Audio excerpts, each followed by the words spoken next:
Assalamualaikum warahmatullahi wabarakatuh. Alhamdulillah.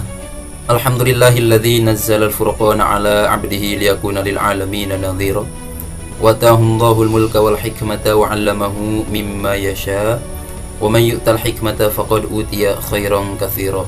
Amma ba'du, fa ya ayyuhal hadirun, fa ya ayyuhan netizen rahimakumullah. Sahabat santri Nahdiyin, sahabat petani kampung yang berbahagia. Alhamdulillah, pada malam hari ini kita masih diberikan kesempatan, masih diberikan kesehatan untuk bisa saling bertatapan walaupun hanya sekedar dalam siaran.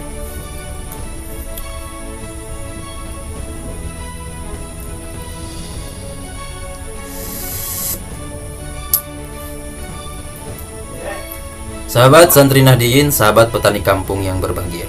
Baiklah, pada malam hari ini saya akan mengajak semua sahabatku, semua audien, penonton setia santri Nahdiyin, petani kampung yang berbahagia, untuk menyimak sebuah video penjelasan dari Kiai Haji Imaduddin Usman, yakni membalas ataupun menanggapi surat himbauan dari Sarang yang berjudul covernya itu Ta'zim Nasab Alawi. Tentunya ini Sarang pondok pesantren daripada Syekhuna Mbah Maimun Zubair Al-Maghfurlah. Nah, tentunya ini dikeluarkan oleh putranya, ialah Kiai Haji Najih Maimun Zubair atau sering disapa Gus Naji. Seperti itulah ya. Nah, dalam hal ini tentunya membahas isu polemik nasab yang terjadi, yang mana sangatlah berkaitan dengan apa yang dipercayakan. Tentunya ini menyangkut dengan nama besar pondok pesantren Sarang ya. Menyikapi ini sebetulnya mudah sih kita menanggapinya. Terlebih Kiai Haji Imaduddin Usman pernah membahas tentang isbat nasab alawi oleh Mbah Maimun Zubair. Itu pun membantah dari tulisannya Gus Rumel yang menyatakan bahwasanya Mbah Maimun Zubair mengisbat nasab alawi. Nah, dibantah oleh Kiai Haji Imaduddin Usman dan juga dibuktikan dengan suatu cuitan video ya, cuitan video, walaupun di tulisan Kiai Haji Imaduddin Usman hanya disertakan referensinya, link video YouTube di sana. Nah, Gus Rumel tidak ada tanggapan lagi, dimintanya bukti sezaman ataupun bukti yang relevan lah, menyertakan bahwasanya Mbah Maimun Zubair mengisbat nasab alawi. Adapun hanya sekedar kita melihat daripada perlakuan beliau menghormati habaib ataupun dan sebagainya, itu terlebih menyontohkan akhlak perilakunya beliau yang mana santun, karenanya berilmu seperti itu. Kita pun sama. Ya samalah. Baik sekarang yang bertentangan dengan Mbah Alawi, saya yakin sebelumnya menghormati para habaib semuanya. Semuanya. Sampai sekarang pun sama. Saya tetap menghormati habaib. Menghormati. Karenanya tadi kita ngelihat habaib yang berilmu, yang bertakwa, yang soleh lah, seperti itu. Bukan habaib-habaib yang arogan. Jikalau memang dibahasakan kita menghormati sesama muslim, ya, akan tetapi tidak menuhankan, tidak mempercayai mereka keturunan Nabi, ya sah-sah saja. Seperti itu. Terkecuali tidak mempercayai mereka bukan keturunan Adam, ya. Berarti kita mempercayakan mereka turunan apa gitu. Seperti itu. Sama. Bahkan Kiai Haji Imaduddin Usman sekalipun sebelum ada polemik nasab ini, beliau yang menggagas, beliau yang menjadi motorik, tentunya Kiai Haji Imaduddin Usman sangat menghormati, mencintai habaib itu karena diyakini atas sangkaannya yang baik, mereka meyakini, Kiai Haji Imaduddin Usman pun meyakini bahwasanya habaib ini keturunan Nabi. Seperti itulah yang dicontohkan oleh Mbah Maimun Zubair pula, yang diperlakukan oleh Mbah Maimun Zubair. Mbah Maimun Zubair berhusnudzon karena taunya habaib itu zuriyah Nabi, ya wis, memperlakukan habaib semata-mata kita mencintai zuriyah Nabi, bukan berarti mengisbat. Tidaklah, kita memperlakukan seseorang mulia bukan berarti orang tersebut juga mulia. Bukan berarti kita bertamu ke rumah seseorang, kita itu misalkan saya orangnya ya sangat bejat sekalipun, sangat hina sekalipun, tapi bertamulah ke rumah seorang tokoh kiai, yang mana kita tahu seorang tokoh, seorang kiai tersebut dia paham tentang ilmu-ilmu sosial, bahkan seseorang tokoh tersebut mengamalkannya, yakni menghormati tamu gitu ya, menghormati tamu. Kita disuguhi dengan mulianya, kita disuguhi makan, disuguhi minum, disuguhi kue-kue dan yang lain, bahkan pembicaraannya pun sangat sopan kepada kita. Yakni itu untuk mengajarkan, dan yang mana tadi bahwasanya Islam itu indah. Gitu. Kita diajari akhlak daripada perilaku beliau. Kita melihatnya daripada hikmah ya. Daripada hikmah. Selain daripada mau'idhah hasanah, tentunya kita melihat daripada hikmah. Hikmah itu gampang diserap. Kadang seseorang yang bejat sekalipun, seorang yang jawara gitu ya, yang jawara, kalau misalkan dari perlakuan kita baik, mereka bisa berlaku baik juga kepada kita. Walaupun niatnya dari rumah kadang niat buruk, tapi kita perlakuan baik terhadap tamu, mereka pun bisa berbalik arah. Kadang niatnya itu ya tidak diseluncurkan, walaupun niat mencelakakan awalnya, kadang akhirnya kalau kitanya baik, mereka pun berbalik jadi baik.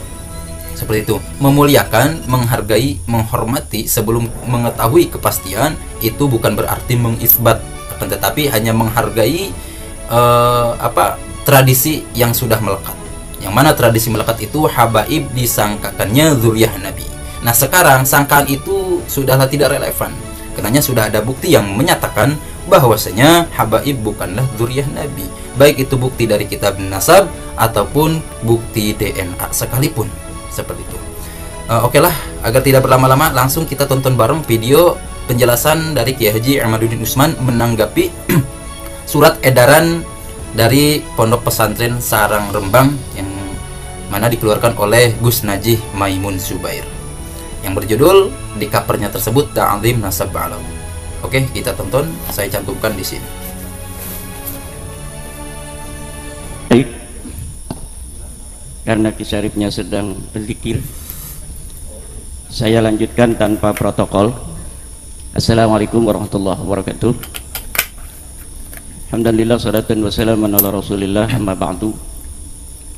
Gus Aziz Jazuli, pembicara yang luar biasa, banyak meneliti daripada kerancuan-kerancuan dari nasab Ba'alawi. Saya juga dapat banyak faidah-faidah dengan adanya para kiai-kiai muda dari Nahdlatul Ulama seperti Gus Aziz Jazuli dan yang lain-lainnya yang ikut serta di dalam bagaimana meneliti daripada nasab-nasab Ba'alawi ini, yang akhirnya saya sekarang tidak sendirian.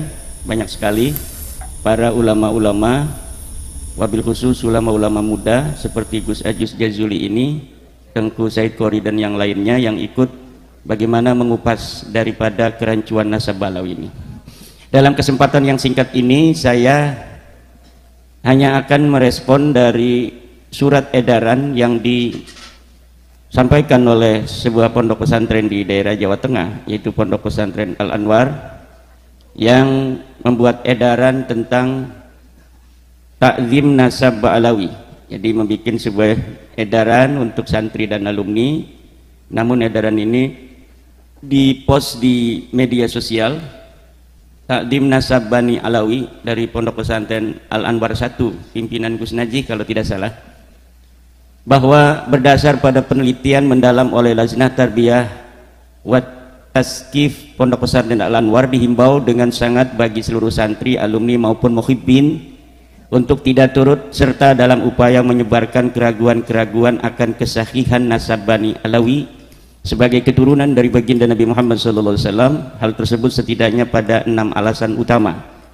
Jadi ada 6 alasan utama yang dikemukakan oleh Pondok Pesantren Al-Anwar dalam bagaimana harus mengakui daripada kesahihan nasab Ba'alawi, dan inilah yang akan saya coba untuk menjawabnya.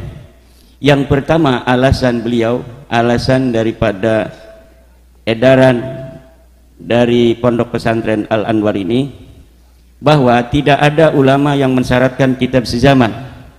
Memang di dalam berbagai macam kesempatan saya sangat jarang sekali mengambil kaul ulama di dalam bagaimana adanya pensyaratan kitab sezaman oleh para ulama-ulama. Kenapa? Karena pensyaratan itu adalah sesuatu yang sangat mutlak, badihi. Jadi sesuatu yang sebenarnya tidak usah ada ucapan ulama pun, sebuah syahid daripada kitab sezaman akan adanya tokoh di zaman tertentu itu adalah merupakan sebuah keharusan. Tetapi baiklah, saya akan berikan sebuah ucapan dari ulama tentang bagaimana para ulama mensyaratkan kitab sejaman bagi sebuah nasab atau bagi sebuah tokoh dalam sejarah. Seperti dalam kitab Risalah fi Ilmil Ansab dikatakan bagaimana Syekh Al-Husain bin Haidar Al-Hashimi mensyaratkan adanya kitab sejaman bagi sebuah nasab. At-tariqus sani kutubun nasabin al-abdalil ulama istiqatil muhaqqiqin al-asbatil lati lam talhaqha aydil huwatil abithina wa du'afa'il matrukina wal wadda'il kadhibina la siyama in kanat mashhuratan muntashiratan. Amma in kanat makhtutatan fayajibu at-tasabbutu min al-khututi wa muqabalatu an-nusakh al-makhtutati wa mata 'urifa khattu an-nasabati al-muhaqqiq as-siqati fa innahu yu'malu bihi wa yakunu mustanadan syar'iyyan wa 'alaihi al-'amalu fil qadimi wal hadithi wa kadal 'amalu bil wijadat. Ini ada dalam kitab Rasail fi Ilmil Ansab halaman 105, bahwa di antara metodologi bagaimana kita menetapkan nasab adalah dengan adanya kitab-kitab para ahli nasab yang utama. Ada di setiap masa dari ulama-ulama yang terpercaya, yang ahli tahqiq. Yang ahli tahqiq itu bukan ulama yang mengambil sebuah nasab dari sebuah pengakuan lalu dicatat, tetapi muhaqqiqin itu adalah man asbatad dalila bid dalil. Orang yang apabila mendapatkan sebuah nasab dia tidak akan menuliskannya kecuali setelah diperiksa nasab itu menurut ilmu nasab, ilmu yang dia peroleh dari kitab-kitab nasab tentang benar atau tidaknya sebuah nasab. Yang kitab-kitab itu tidak dijamah oleh tangan-tangan para orang yang berhawa nafsu, yang bermain-main terhadap nasab, yang lemah, yang ditinggalkan, yang para pemalsu, yang para pendusta. Ini syarat daripada kitab yang harus dijadikan rujukan di dalam setiap masa untuk kesahihan nasab adalah kitab-kitab yang belum dijamah oleh tangan-tangan orang-orang yang punya hawa nafsu, orang-orang yang punya keinginan memalsu dan pendusta. La siyama in kanat masyhuratan muntasiratan, apalagi kitab itu yang sudah masyhur dan sudah tersebar, kitab yang mu'tamadah, kitab yang mu'tabarah dalam istilah Nahdlatul Ulama. Amma in kanat makhtutatan, kalaulah kitab itu masih berupa manuskrip, fayajibut tasabbutu minal khututi, maka wajib diadakan pendeteksian, pemeriksaan validitas daripada manuskrip itu, apakah ia orisinil, apakah dia ini manuskrip palsu. Dengan cara apa? Dengan cara muqabalatun nusakhil makhtutah, dibandingkan antara satu manuskrip dengan manuskrip lainnya. Manuskrip kitab As-Suluk misalnya ditulis oleh seorang penusah, kemudian ditulis lagi oleh seorang nasah, ditulis lagi oleh seorang nasah yang lain, kemudian dibandingkan mana yang kira-kira ini mu'tamadah, mana yang kira-kira sudah ada interpolasi, mana yang kira-kira sudah ada pemalsuan di sana. Wa mata 'urifa khattun nasabah, dan ketika sudah ada sebuah tulisan ahli nasab al-muhaqqiq yang dia itu ahli tahqiq dalam sebuah kitab yang dia bisa dipercaya kitabnya itu, fa innahu yu'malu bihi, maka kitab itu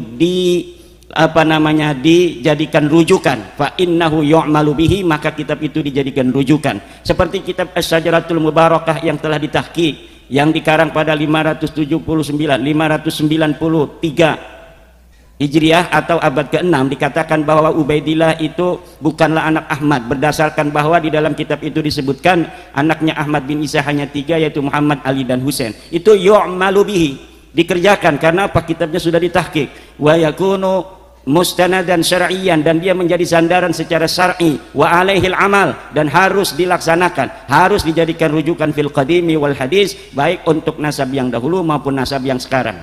Demikian ada di dalam kitab Rasail fi Ilmil Ansab, bagaimana keharusan adanya kesaksian dari kitab sejaman itu disebutkan di dalam kitab. Contohnya adalah kitab Rasail fi Ilmil Ansab. Yang kedua adalah kitab dari Muhammad Mahdi Sayyid Hasan Al-Khurasani, namanya kitab Muqaddimah Al-Muntaqilah At-Talibiyah. Dikatakan di dalam kitab itu bagaimana kitab sejaman itu diperlukan. Sahihun nasabi huwa alladhi sabata 'inda an-nasabina bi syahadati wa qubila 'ala al-masadirin nasabiyyah fa nassa 'alaihi suyukhun nasabi aw sa'irul ulama'il masyhurin bi taqwa wal wara'i wal amanati fa kana thabitan bil ijma'. Kesahihan nasab adalah yang telah tetap bagi para ahli-ahli nasab dengan apa? Dengan syahadah, adanya kesaksian-kesaksian. Waqubila, dan dapat dirujuk alal masadirin nasabiyah, terhadap kitab-kitab nasab.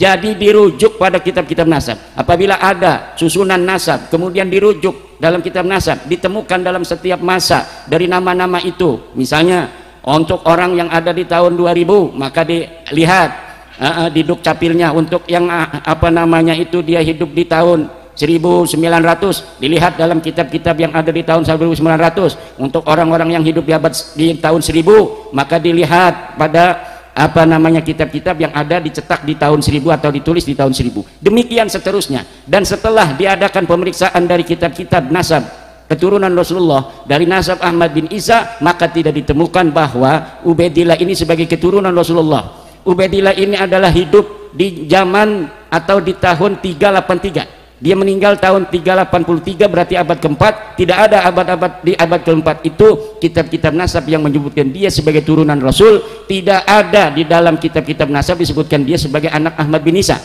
Nah, oleh sebab itu maka kitab nasab, apa yang dikatakan oleh edaran Pondok Pesantren Al Anwar itu bahwa tidak ada pensyaratan dari ulama terhadap kitab sejaman, itu tidak benar. Karena ulama-ulama nasab jarang sekali membicarakan itu, karena memang itu adalah syarat utama yang sangat urgen sehingga tidak perlu dikatakan. Tetapi untung masih ada ulama yang mengatakan itu. Misalnya orang-orang yang ngaji kitab Tuhfatul Muhtaj nggak bicara lagi hal-hal yang sepele-sepele seperti yang ada dalam kitab Matan Takrib. Tetapi untung di dalam kitab-kitab gede itu masih ada yang bicara tentang furudul wudu dan lain sebagainya, sehingga nanti orang-orang bodoh tidak mengatakan ketika tidak disebutkan berarti itu tidak ada dan lain sebagainya. Ketika tidak disyaratkan berarti tidak menjadi syarat. Itu tidak demikian. Kenapa tidak disebutkan menjadi syarat? Karena memang itu syarat utama yang tidak perlu lagi disebutkan. Kalau saya ingin dikatakan saya hadir pada tanggal 12 November 2023 di Pondok Pesantren Buntet, maka saya harus mempunyai saksi internal dan saksi eksternal. Saksi internal saya adalah tadi saya foto-foto selfie. Saksi eksternalnya adalah youtuber-youtuber ini yang merekam keberadaan saya di Pondok Pesantren An-Nadwa Buntet. Kemudian setelah 100 tahun lagi, apabila ada orang mengatakan bahwa Imaduddin Utsman berada di Buntet, maka ini bisa dirujuk benar ataukah tidak. Ketika dilihat di dalam tulisan-tulisan orang yang hari ini hadir, kemudian dia mencatat di dalam buku-bukunya bahwa saya menghadiri pada tahun 2023 tanggal 12 November di Pondok Pesantren Buntet, saya hadir di sana dalam acara Kongres 1 Perjuangan Wali Songo dan dihadiri oleh Ki Haji Imaduddin Utsman Al-Bantani, maka itu sudah menjadi data sezaman karena ditulis oleh orang yang hadir pada saat saya hadir di sini. Itu namanya data primer. Kalau misalnya nulisnya besok, itu sudah data sekunder. Tanggal 12 hadir, kita nulisnya tanggal 13. Nah itu kan hafalan, ingatan bisa jadi benar, bisa jadi enggak, walaupun baru sehari. Tapi kalau setiap hari dituliskan, itu namanya data sekunder. Kalau yang nulis itu dia namanya data sekunder yang internal. Kalau ditulis oleh orang namanya data sekunder atau data primer yang eksternal. Demikian. Kemudian juga di dalam surat edaran itu bahwa meyakini nasab Ba'alawi adalah melanjutkan manhaj taslim dan percaya pada para ulama. Taklid itu ada dua, saya jawab demikian.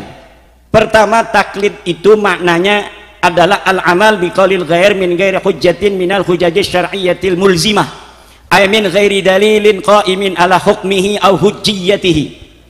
Bahwa taklid yang pertama adalah mengerjakan ucapan orang lain tanpa hujah dari hujah-hujah syar'iyah yang menetapkan, tanpa adanya dalil sama sekali. Yang kedua adalah mengamalkan ucapan orang lain, seorang mujtahid, tanpa mengerti dalilnya. Dia tahu ada dalil tapi dalilnya nggak dimengerti oleh dia, tapi dia mengikuti. Nah yang pertama itu taklid yang tidak boleh. Taklid yang kedua ini boleh. Taklid yang pertama itu sudah tahu dia bahwa itu tidak ada dalilnya, lalu dia mengikuti, itu tidak boleh taklid yang demikian. Kemudian kita tahu itu ada dalil tapi kita tidak terlalu paham karena mungkin keilmuan kita tidak sampai ke sana, maka kemudian kita mengikutinya dengan tahu ada dalil tapi kita tidak mengerti dalilnya. Taklid yang kedua inilah yang boleh. Sedangkan nasab Ba'alawi ini kalau kita taklidi Ibnu Hajar, sebenarnya Ibnu Hajar tidak menyebutkan apa dalilnya dia ketika menuliskan nasab Ba'alawi ini. Bahkan beliau mengakui di dalam kitabnya bahwa beliau tidak bertemu dengan orang yang disebutkan itu. Yang diakui sebagai gurunya itu beliau tidak bertemu dengan ulama itu, Abu Bakar Al-Idrus. Lalu berdasar apa kita meyakini bahwa nasabnya itu sahih? Lalu kenapa Ibnu Hajar mencatat? Ibnu Hajar mencatat karena husnudzon, karena murid-muridnya daripada Abu Bakar Al-Idrus ini orang soleh-soleh, apalagi gurunya. Kalau gurunya soleh, masa iya dia itu berbohong terhadap nasabnya? Lah itu tidak bisa kita jadikan sebuah rujukan karena Ibnu Hajar tidak menyebutkan hujiyahnya. Bagaimana dia menetapkan itu? Kalau seorang ulama mengatakan bahwa nasabnya sebuah kabilah ini adalah nyambung pada Rasulullah, dikarenakan 1, 2, 3, 4 disebutkan alasannya, baru kita ikuti. Sedangkan Ibnu Hajar tidak menyebutkan alasan-alasan itu. Ini bisa dilihat di dalam kitab At-Takrir wa Tahbir. Ini dalam kitab usul fikih. Kemudian ini masih ada waktu beberapa menit. Meyakini tidak disebut bukan berarti menafikan. Ini alasan dari PP Al-Anwar dengan dalil adamu dzikri la yadullu adama wuqu'i, bahwa tidak disebut tidak menunjukkan tidak ada. Kita jawab dengan dalil lagi, wujudul madluli mustalzimun liwujudid dalil wa qad ulima adamud dalil fayaqa'ul ilmu bi'adamil madlul. Adanya madlul ini cangkir, liwujud mustalzimun itu menetapkan atau berkonsekuensi dengan adanya dalil. Wa qad ulima adamud dalil, telah diketahui tidak adanya dalil. Fayaqa'ul ilmu bi'adamil madlul, maka kita telah meyakini bahwa tidak adanya madlul. Nih, kenapa cangkir ini ada? Karena cangkir ini kelihatan. Lalu di sini kita tarik, cangkir ada di sini enggak? Tidak ada. Ada, sebenarnya ada ini. Cuma tidak kelihatan. Tidak bisa, Bos. Tidak bisa. Waqad ulima adamu dalil, telah diketahui bahwa tidak kelihatan itu adanya cangkir. Tidak kelihatannya cangkir menunjukkan bahwa cangkir itu tidak ada di sini. Adanya nama Muhammad bin Ahmad bin Isa menunjukkan bahwa Muhammad ini betul anaknya Ahmad bin Isa. Mana dalilnya? Ada di dalam kitab Syajarah Mubarakah, ada di dalam kitab Tahdhibul Ansab yang mengatakan pada abad ke-5 bahwa Muhammad punya ayah namanya Ahmad bin Isa. Adanya dalil dalam kitab itu menunjukkan Muhammad itu betul-betul anak daripada Ahmad bin Isa. Lalu ketika Ubaidillah tidak disebutkan oleh kitab itu, Tahdhibul Ansab tidak menyebut, kitab Muntaqilah Thalibiyah tidak menyebut, kitab Al-Majdi tidak menyebut, abad ke-6 Syajarah Mubarakah tidak menyebut, abad ke-7 tidak menyebut, ke-8 tidak menyebut, 9 tidak menyebut bahwa Ubaidillah anak Ahmad bin Isa. Itu menunjukkan apa? Menunjukkan bahwa dia bukan anak Ahmad bin Isa. Kenapa tidak ditulis? Ya karena bukan anaknya. Karena tidak ada orangnya aja, tidak ada, gimana ditulis? Ada yang mengatakan kiai dari Banten, coba sebutkan abad ke-5 sampai abad ke-9 ulama siapa yang menolak Ubaidillah sebagai anak Ahmad bin Isa? Tidak ada, kata saya, yang menolak Ubaidillah sebagai anak Ahmad bin Isa. Kenapa tidak menolak? Karena memang tidak ada. Bagaimana orangnya tidak ada kok ditolak? Kalau ada, misalnya ujuk-ujuk ada orang ngaku datang ke Cinangka, saya anaknya Kiai Yusuf Mubarak, cek Yusuf manusaha, enggak ada, enggak inget-inget punya anak dia. Kenapa ditolak sama Abah Yusuf? Karena dia ada dan mengaku. Nah kalau Ubaidillah kenapa enggak ada yang nolak itu selama 5 abad? Karena memang di abad ke-5 sampai 9 orangnya tidak ada, tidak tercatat dan tidak ada, makanya tidak ada yang nolak. Yang nolak itu sekarang, karena tahu kitab-kitabnya sekarang ditemukan. Kitab abad ke-5 ada, ke-6 ada, ke-7 ada, ke-8 ada, ke-9 ada. Semua keturunan Ahmad bin Isa dicatat. Yang nggak dicatat cuma Ubaidillah. Menunjukkan apa? Karena Ubaidillah bukan anak Ahmad. Karena ini udah maghrib, pertanyaan-pertanyaannya ini mungkin nanti, ini juga belum selesai. Ini masih banyak sekali dari Ponpes Al-Anwar. Ada 6 poin, mungkin dalam kesempatan lain akan saya jawab. Demikian karena sudah maghrib. Wallahu wal muwaffiq ila aqwamit thoriq. Wassalamualaikum warahmatullahi wabarakatuh.